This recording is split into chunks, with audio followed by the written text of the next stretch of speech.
دیا جائے اور کسی امانت دار اور دیانت دار کے سپرد کر دیا جائے۔ وَأَذِّنْ فِي النَّاسِ بِالْحَجِّ يَأْتُوكَ رِجَالًا وَعَلَىٰ كُلِّ ضَامِرٍ يَأْتِينَ مِنْ كُلِّ فَجٍّ عَمِيقٍ، اور لوگوں میں حج کا اعلان کر دو، وہ تمہارے پاس پیدل اور ہر دبلی اونٹنی پر سوار ہو کر آئیں گے جو ہر دور کی راہ سے آتی ہے، تاکہ وہ اپنے فوائد پر حاضر ہو جائیں اور معلوم دنوں میں اللہ کے نام کو یاد کریں، اس بات پر کہ اللہ نے انہیں بے زبان مویشیوں سے رزق دیا تو تم ان سے کھاؤ اور مصیبت زدہ محتاج کو کھلاؤ۔ کعبہ شریف کی تعمیر کے بعد حضرت ابراہیم علیہ السلام کو حکم دیا گیا کہ اب لوگوں کو میرے گھر آنے کی دعوت دو۔ چنانچہ حضرت ابراہیم علیہ السلام نے ابو قبیس پہاڑ پر چڑھ کر جہان کے لوگوں کو ندا کر دی کہ بیت اللہ کا حج کرو۔ اب اس وقت کوئی ٹیکنالوجی نہیں تھی۔ جبل ابو قبیس جو ہے، یہ جو وہاں گئے ہم کو پتا ہوگا، جہاں سرکار صلی اللہ علیہ وسلم کی جائے ولادت ہے، اس کے قریب ہی پہاڑ ہے، بڑا نورانی اور پیارا پہاڑ ہے۔ اور اس پہاڑ پر جب حجر اسود کو رکھا گیا تھا تو وہاں سے نور نکلا تھا، ایک روشنی نکلی تھی، اور وہ روشنی جہاں تک پھیلی، تقریباً کہتے ہیں کہ 500 مربع میل تک وہ روشنی پھیلی تھی۔ جہاں تک وہ روشنی پھیلی اس جگہ کو حدود حرم قرار دے دیا گیا۔ تو اس مبارک اور نورانی پہاڑ پر چڑھ کر ابراہیم علیہ السلام نے، اب بھی جو وہاں جائے وہ یہی تصور کرے کہ یہ وہ پہاڑ ہے جہاں ابراہیم علیہ السلام چڑھے تھے، اور ابراہیم علیہ السلام نے ادھر چڑھ کر اعلان کیا تھا، ندا دی تھی کعبہ شریف بنانے کے بعد۔ اور کیا ندا کی؟ کہ بیت اللہ کا حج کرو۔ اب جب آپ نے ندا کی، آواز کی، اللہ میری آواز کو یہاں کون سنے گا؟ تو ویرانہ ہے، بیابان ہے۔ اللہ پاک نے فرمایا تمہارا کام ندا کرنا ہے، پہنچانا ہمارا کام ہے۔ تو اس وقت جو لوگ ماؤں کے پیٹوں میں تھے، باپ کی پشتوں میں تھے، ابھی دنیا میں انہوں نے سینکڑوں سال بعد، ہزاروں سال بعد آنا تھا، ان سب کو وہ آواز پہنچا دی گئی، اور اس میں سے جس کے نصیب میں حج تھا انہوں نے لبیک کہا۔ آگے سے جس نے ایک بار لبیک کہا اس آواز پر تو کہتے ہیں اسے ایک حج نصیب ہوگا، جس نے 2 بار لبیک کہا اسے 2 حج نصیب ہوں گے، جتنی بار جس نے لبیک کہا اس کو اتنے حج نصیب ہوں گے۔ تو جن کی قسمت میں حج کرنا تھا انہوں نے اپنے باپوں کی پشتوں اور ماؤں کے پیٹوں سے جواب دیا، لبیک اللہم لبیک، یعنی میں حاضر ہوں، اے اللہ میں حاضر ہوں۔ حضرت حسن رضی اللہ عنہ کا قول ہے کہ اس آیت اذن میں رسول کریم صلی اللہ علیہ وسلم کو خطاب ہے۔ چنانچہ حجۃ الوداع میں آپ نے اعلان کر دیا اور ارشاد فرمایا کہ لوگوں، اللہ عز و جل نے تم پر حج فرض کیا تو حج کرو۔ یأتوک رجالا، وہ تمہارے پاس پیدل آئیں گے، یعنی جب آپ لوگوں میں حج کا اعلان کریں گے تو لوگ آپ کے پاس پیدل اور ہر دبلی اونٹنی پر سوار ہو کر آئیں گے جو دور کی راہ سے آتی ہے اور کثیر سفر کرنے کی وجہ سے دبلی ہو جاتی ہے۔ اس آیت میں حج کے لیے پیدل آنے والوں کا پہلے ذکر کیا گیا۔ اس سے معلوم ہوا کہ پیدل حج کرنا بہت فضیلت کا باعث ہے۔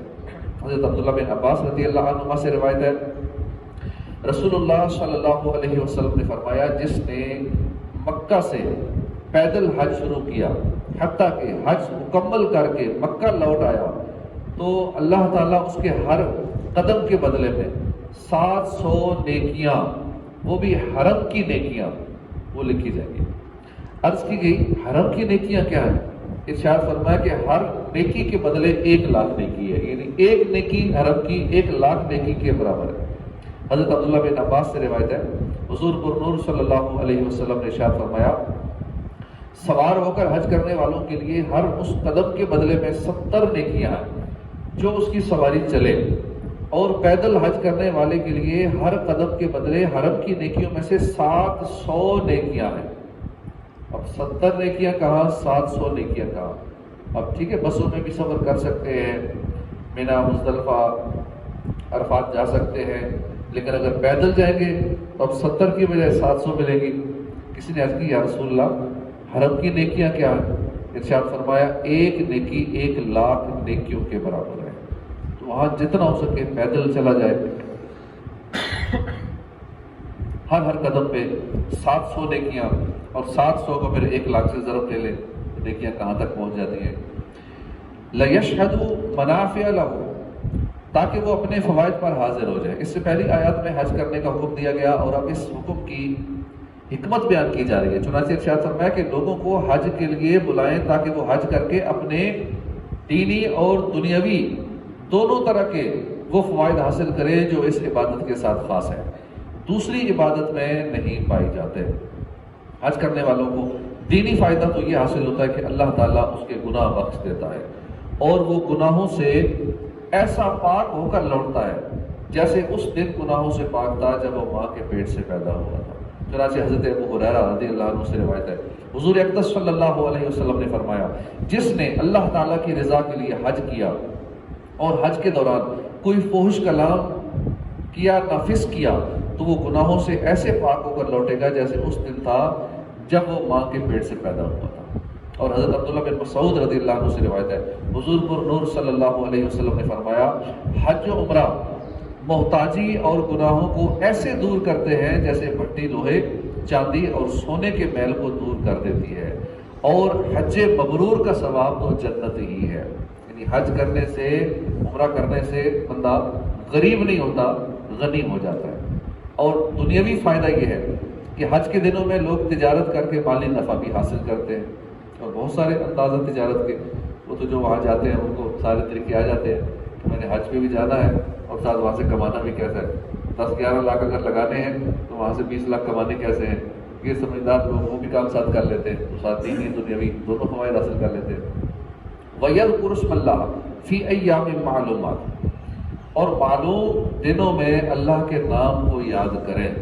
اللہ تعالیٰ کا نام یاد کرنے سے مراد یہ ہے کہ اللہ تعالیٰ نے حج کرنے والوں کو جو بے زبان مویشیوں، اونٹ، گائے، بکری اور بھیڑ کے ذریعے رزق دیا، انہیں ذبح کرتے وقت وہ ان پر اللہ کا نام لیں، یا اس سے مراد یہ ہے کہ اللہ تعالیٰ نے حج کرنے والوں کو جو بے زبان مویشیوں، اونٹ، گائے، بکری اور بھیڑ سے رزق دیا، اس نعمت پر وہ اللہ کی حمد اور شکر کریں اور اس کی پاکی بیان کریں۔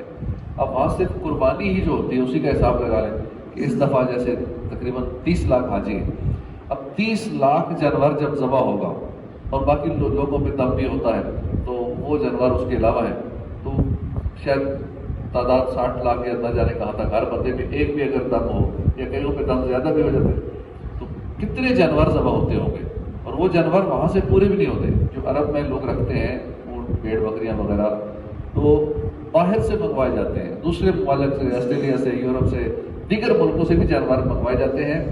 اب وہ جو جانوروں کا بزنس کرنے والے ہیں، جو پرچیزنگ کرتے ہیں، ان کو امپورٹ کرتے ہیں یا ذبح کرتے ہیں یا وہ سارا معاملات ارینجمنٹ کرتے ہیں، وہ کتنا کماتے ہوں گے، لاکھوں کروڑوں میں وہ لوگ کماتے ہیں۔ تو اللہ پاک نے کتنا ان کے لیے ذریعہ معاش رکھ دیا اور رزق رکھ دیا انہی جانوروں کے اندر۔ تو حکم دیا کہ اس نعمت پر اللہ کی حمد کریں، اللہ کا شکر ادا کریں اور اس کی پاکی بیان کریں۔ معلوم دنوں سے کیا مراد ہے، اس کے بارے میں 2 قول ہیں، ان سے ذو الحجہ کے 10 دن مراد ہے۔ یہ حضرت علی المرتضیٰ، حضرت عبداللہ بن عباس، حضرت حسن اور حضرت قتادہ رضی اللہ عنہ کا قول ہے، اور یہی امام اعظم ابو حنیفہ کا مذہب ہے۔ معلوم دنوں سے قربانی کے دن مراد ہے، یہ حضرت عبداللہ بن عمر رضی اللہ عنہ کا قول ہے، اور امام ابو یوسف اور امام محمد بھی اسی کے قائل ہیں۔ دوسرا، وہاں لوگ جو قربانیوں کے لیے جانوروں کا ارینجمنٹ کرتے ہیں، لوگ ان سے ٹوکن لے کے ان کو پیسے جمع کروا دیتے ہیں، تو اس میں بھی اچھی طرح دیکھ بھال کرنا چاہیے، کیونکہ لوگوں نے ایک پیشہ بنا لیا ہے۔ اب یہ نہیں دیکھتے کہ قربانی شرعی حوالے سے ٹھیک ہے یا نہیں ہے۔ اب چونکہ جانور لاکھوں کی تعداد میں ہوتے ہیں، اب بہت سارے لوگ دینی معلومات نہ ہونے کی وجہ سے عمر نہیں دیکھتے کہ قربانی کے لیے سال کا پورا ہونا ضروری ہے۔ اب انہوں نے، چونکہ ان کا بزنس ہے، اس لیے انہوں نے عمر وغیرہ نہیں دیکھنی، چاہے 6 مہینے کا ہے، 8 مہینے کا ہے، بس اس میں رگڑ دینا ہے اور لوگوں سے پیسے لینے۔ اسی طرح جانور میں عیب، کتنا عیب ہو تو قربانی نہیں لگتی، کتنا عیب ہو تو لگ جاتی ہے، کون کون سے عیب ہونے چاہیے، کون سے نہیں ہونے چاہیے، یہ معلومات نہ ہونے کی وجہ سے عیبوں والے جانور بھی بیچ میں چلا جاتے ہیں، تو اس وجہ سے لوگوں کی قربانیاں ضائع کر دیتے ہیں۔ اس لیے قربانی کرنے والا وہ اچھی طرح دیکھ بھال کے یہ کرے کہ میں جس کو پیسے دے رہا ہوں قربانی کے، کیا واقعی وہ شرعی تقاضوں کے مطابق جانور کی عمر پوری ہو، جانور بے عیب ہو، یا قربانی کی جو شرائط ہیں ان کے مطابق قربانی کر رہا ہے یا کیسے ٹوٹل پورا کر رہا ہے۔ تو اس لیے اس معاملے کے حوالے سے حاجی جو ہے وہ دھیان نہیں کرتے اور اپنی قربانیوں کو ضائع کرتے ہیں۔ تو اس دفعہ بھی گورنمنٹ کی طرف سے پہلے اعلان ہوا تھا قربانی، اپنا ہر بندہ انتظام کرے گا. بعد میں اعلان کیا کہ نہیں ہم کریں گے, ہم انتظام کر کے دیں گے. تو پھر شاید ان سے ہوا نہیں, کیونکہ 800 ریال سے تقریباً 1200 ریال تک قربانی ہو رہی ہے. پھر انہوں نے اعلان کر دیا کہ نہیں اب لوگ اپنا انتظام خود کریں. جب خود کر رہے ہیں تو پھر دیکھتے نہیں ہیں کہ بس جس کے آگے پیسے دے دیے, وہاں بھی جگہ جگہ اس کے اسٹال لگے ہوتے ہیں, ان کو پیسے جمع کرا دیے. اب وہ پیسے لینے والا کون ہے, کس طرح کا ہے, شہری معلومات رکھتا ہے نہیں رکھتا, اس کی کوئی پرواہ نہیں کرتے. بس ادھر سے پیسے دیے, ان سے ٹوکن لے لیا. اور کئی ٹوکنوں پہ بھی یہ لکھا ہوتا ہے کہ آپ کی قربانی 10 سے 11 بجے تک ہوگی, آپ کی قربانی 11 سے 12 ہوگی, 12 سے 1 ہوگی, یہ لکھا ہوتا ہے. حالانکہ قربانی کے لیے ایک ترتیب ضروری ہے. پہلے شیطان کو کنکریاں مارنی ہے, بڑے شیطان کو کنکریاں مارنی ہے جمرات پہ. اس کے بعد پھر بتانا ہے قربانی کرنے والوں کو, یا خود جانا ہے قربانی کرنے کے لیے, یا فون کر کے بتا دینا ہے کہ میں نے رمی کر لی ہے, میری قربانی اب کر دو. اب اس کے بعد قربانی ہوگی. اب جب کنفرم ہو جائے کہ میری قربانی ہو چکی ہے, پھر فون کر کے پوچھے, یا وہ کال کرے یا خود کال کر لے کہ میری قربانی کیا ہو چکی ہے. جب کنفرم ہو جائے قربانی ہو چکی ہے, اب وہ حلق کرائے گا. اب یہ ترتیب اگر آگے پیچھے کریں گے تو پھر وہ معاملہ آؤٹ ہو جائے گا, وہ دم واجب ہو جائے گا. یعنی پہلے جمرات پہ رمی کرنی ہے, یعنی شیطان کو کنکر مارنے, ایک شیطان کو پہلے دن ایک کو مارے جاتے ہیں, بڑے کو. اس کو کنکر مارنے کے بعد پھر قربانی, اس کے بعد پھر حلق کرنا ہے. تو اس طریقے سے ترتیب ضروری ہے. لیکن وہاں چونکہ انہوں نے ٹائم بتایا ہوتا ہے کہ آپ کی قربانی 10 سے 11 ہوگی. اب 10 سے 11 ہو سکتا ہے رش کی وجہ سے وہ کنکر نہ مار سکے شیطان کو, اور قربانی پہلے ہو جائے, کنکر بعد میں مار رہا ہے, کیونکہ مسئلہ سارا گڑبڑ ہو جائے گا, آگے پیچھے ہو جائے گا, ترتیب خراب ہو جائے گی. تو اس لیے ان ساری باتوں کا دھیان رکھتے ہوئے, لیکن وہاں لوگ چونکہ علم دین سیکھ کے جاتے نہیں, اچھی خاصی تعداد ہوتی ہے, حج کرنے چلے جاتے ہیں لاکھوں روپے لگا کے, لیکن سیکھتے نہیں ہیں. سیکھتے بھی ہیں تو بس ایک وہ جو فارمیلٹی ہوتی ہے, حج تربیت ہوتی ہے 1 دن کی یا 2 دن کی, وہ اٹینڈ کر لیتے ہیں, کہتے ہیں ہم نے سیکھ لیا ہے. جیسے ہی وہاں جاتے ہیں, رش دیکھتے ہیں, وہاں کا ماحول دیکھتے ہیں, سارا کچھ بھول جاتے ہیں. وہاں ایک الگ کی دنیا ہوتی ہے. تو اس لیے پہلے سے تربیت حاصل کرنا, اچھی طرح ہر چیز کو ذہن نشین کر لینا, پھر اوروں کو بھی ساتھ ساتھ سکھاتے رہے تو انشاءاللہ وہ اور پکا ہو جاتا ہے سبق. تو اس طرح ہمیں سیکھ کر حج کرنا چاہیے, سیکھ کر عمرہ کرنا چاہیے. ان سے ذوالحجہ کے 10 دن مراد ہیں. یہ حضرت علی المرتضیٰ, حضرت عبداللہ بن عباس, حضرت حسن اور حضرت قتادہ کا قول یہی ہے, اور یہی امام اعظم ابو حنیفہ کا مذہب ہے. قربانی کے دن مراد ہیں ایام معلومات, قربانی کے دن. یہ حضرت عبداللہ بن عمر کا قول ہے, اور امام ابو یوسف اور امام محمد بھی اسی کے قائل ہیں. فَكُلُوا مِنْهَا, تو تم ان سے کھاؤ. دور جاہلیت میں کفار حج کے موقع پر جو جانور ذبح کرتے تھے, ان کا گوشت خود نہیں کھاتے تھے. اس آیت میں ان کا رد کیا گیا اور مسلمانوں کو حکم دیا گیا کہ تم حج کے دنوں میں جو جانور ذبح کرو اس کا گوشت خود بھی کھاؤ اور محتاج فقیروں کو بھی کھلاؤ. حرم میں کی جانے والی قربانی سے متعلق 4 اہم شرعی مسائل. یہاں اس آیت کی مناسبت سے حرم میں کی جانے والی قربانی سے متعلق 4 شرعی مسائل ملاحظہ ہوں. اچھا, حرم شریف کی حدود بھی ہمیں پتہ ہونی چاہیے کہاں سے کہاں تک ہے. کئی لوگ اس میں بھی ڈاؤٹ میں ہوتے ہیں. مثال کے طور پہ جو اس وقت گورنمنٹ کی رہائشیں ہیں وہ عزیزیہ میں ہیں. اب عزیزیہ 5-6 کلومیٹر وہاں سے دور ہے کعبہ شریف سے, مسجد حرم سے. تو کئی لوگ سمجھتے ہیں کہ وہ حدود حرم میں ہے, کئی کہتے ہیں نہیں ہے. یوں کر کے لوگ ڈاؤٹ میں ہوتے ہیں. کئی کہتے ہیں نہیں وہاں نماز نہ پڑھیں, حدود حرم میں جا کے پڑھنی ہوگی. تو یہ ڈاؤٹ سارے پہلے سے کلیئر کر کے جانا چاہیے کہ کون سی جگہ حدود حرم میں ہے, کون سی نہیں ہے. تو جو عزیزیہ ہے وہ بھی حدود حرم میں ہی ہے. عزیزیہ بھی حدود حرم میں ہی ہے. اگر وہاں بھی آپ ہوٹل میں بھی نماز پڑھیں گے تو آپ کی نماز حدود حرم میں ہی شمار ہوگی.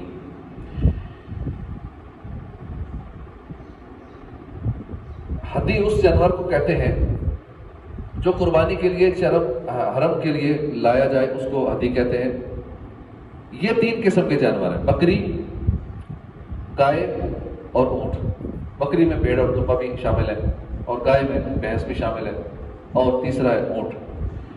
قربانی کے جانور میں جو شرطیں ہیں وہ ہدی کے جانور میں بھی ہیں. مثلا اونٹ 5 سال کا, گائے 2 سال کی, بکری 1 سال کی. مگر بھیڑ اور دمبا یہ 6 ماہ کا اگر سال بھر والی بکری کے برابر لگتا ہو تو اس کی قربانی ہو سکتی ہے. اور اونٹ گائے میں یہاں بھی 7 آدمیوں کی شرکت ہو سکتی ہے۔ ہدی یعنی قربانی کے لیے حرم میں لے جایا جانے والا جانور اگر حج قران یا تمتع کی قربانی کا ہو تو قربانی کرنے کے بعد اس کے گوشت میں سے کچھ کھا لینا بہتر ہے۔ اب یہ ہمیں حج کی قسمیں پتہ ہونی چاہیے۔ جو حج پہ جا رہے ہوتے ہیں ان سے پوچھو اب کہاں جا رہے ہیں؟ حج کرنے جا رہے ہیں۔ کون سی نیت کی ہے؟ حج کی نیت کر لی ہے۔ حج کی نیت تو سب نے نہیں کرنی ہوتی۔ حج کی نیت تو وہ کرے گا جو حج افراد کرے گا، افراد کے لیے جا رہے ہیں۔ اب جس نے حج قران کرنا ہے اس نے تو حج عمرے کی 2 نیتیں کرنی ہیں، حج اور عمرے کی نیت کرنی ہے۔ اور جس نے حج تمتع کرنا ہے اس نے تو حج کی نیت نہیں کرنی، اس نے عمرے کی نیت کرنی ہے، کیونکہ جاتی اس نے عمرہ کرنا ہے۔ اگر پہلے ہی حج کی نیت کر لی، اور کئی لوگ یہاں سے مدینے جا رہے ہوتے ہیں، جیسے آج کل فلائٹیں مدینے جا رہی ہیں، 21 تاریخ سے فلائٹیں جا رہی ہیں، اور سیدھا ابھی جتنی پہلے فلائٹس ہیں یہ مدینے جا رہی ہیں۔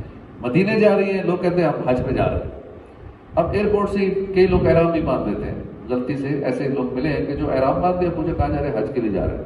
حج کی نیت بھی کر لیتے، جا مدینے رہے، حالانکہ حج میں بھی مہینہ پورا باقی ہے، وہ پھر پھنس جاتے ہیں معلومات نہ ہونے کی وجہ سے۔ اور کئی ایسے ہوتے ہیں وہ احرام باندھ لیتے ہیں، نیت نہیں کرتے، جہاز میں سو جاتے ہیں، اور وہاں جب پہنچ چکتے ہیں جدہ میں پھر یاد آتا ہے کہ وہ تو میں نے نیت کی نہیں تھی، احرام تو باندھ دیا تھا، باقی سارے کام نیت نہیں کی تھی، جو اصل کام تھا وہ کیا ہی نہیں۔ پھر ان کو دوبارہ حدود حرم سے باہر جانا پڑے گا، اور پھر جا کے دوبارہ نیت کر کے احرام باندھ کے آنا پڑے گا۔ اس طرح کے شرعی مسائل اور بعض صورتوں میں دم بھی واجب ہو جاتا ہے۔ تو یہ سارے مسائل پہلے سے ہی سیکھنے ضروری ہے۔ تو حج قران یا حج تمتع کی قربانی کا ہو تو قربانی کرنے کے بعد اس کے گوشت میں سے کچھ کھا لینا بہتر ہے۔ اسی طرح اگر قربانی نفلی ہو اور جانور حرم میں پہنچ گیا ہو تو اس کا گوشت بھی کھا سکتے ہیں، البتہ اگر جانور حرم میں نہ پہنچا تو اس کا گوشت خود نہیں کھا سکتا، بلکہ اب فقراء کا حق ہے۔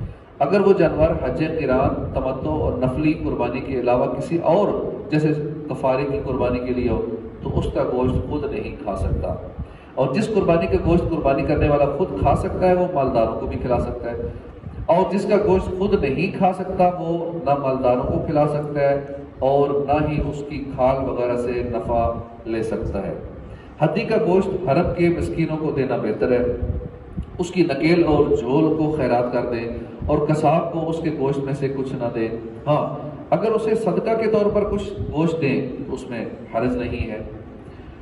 حدیث سے متعلق مزید شرعی معلومات مسائل کے لیے بہار شریعت جلد 1 حصہ 1 سے 6 سے حدی کا بیان ہے، پورے تفصیل اس میں موجود ہے، اس کا مطالعہ کریں۔